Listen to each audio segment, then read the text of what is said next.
नाज़रीन, अवामी न्यूज़ में खबरन जो सिलसिलो जारी है। इन वक्त असीं तव्हांखे ठठे खां ख़बर ॾींदा हलूं त अॼु अवामी प्रेस क्लब ठठे जे चलिया लॻ बावड़ी चाड़ी जे राहकू हाजी वल्द अली मोहम्मद मीर बहर पंहिंजे ॿचड़नि ऐं औरतुनि सां गॾु प्रेस कॉन्फ्रेंस कंदे चयो आहे त मसलो इहो आहे त असां हमेशह ते राहकू ऐं अपर सिंधर आयल जेके असां ते कदीमी हिते असां ते तशद करे रहिया चोरियूं ॿियूं हींअर हिन खां अॻु में 3 महीना 4 अॻु में मुंहिंजी बेड़ी रचे नंढड़ा ॿ मुंहिंजा ढंढ में विया आहिनि।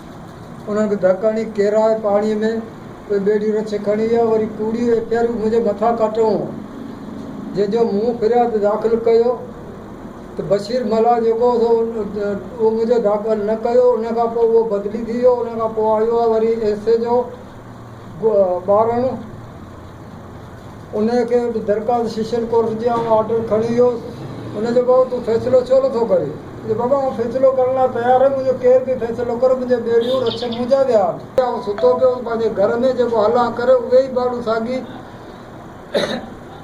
मोहम्मद हसन ऐं गुलाम हुसैन अला वरायो ऐं इमाम दीन ऐं 3 न सुञातल उहे हमिलो कराया मंछरी राति जो 12 बजे हला करे आया जेके बकरियूं मुंहिंजूं कढी रवाना थिए 5 बकरियूं हिकिड़ो छेलो सान अटोड़ीअ जी पोते मूंखे धकणी केरामो मुंहिंजा नंढड़ा छोकिरा पुठियां उथिया आहिनि बंदूकुनि जा फायर कयूं जंहिं ते माना मूं छोकिरनि खे बाबा बकरियूं छॾे ॾियो पंहिंजो सिर त न विञायो।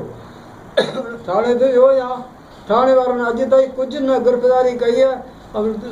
सिटी पकड़ को नोटिस ॾिनो जेको सिटी पकड़ कराया ऐं हिते पहुतो हुया। वधीक ख़बरनि ऐं तफ़सील जे लाइ विज़िट कयो असांजी वेबसाइट awamiNewsHD.com ऐं ॾिसंदा रहो अवामी न्यूज़ HD।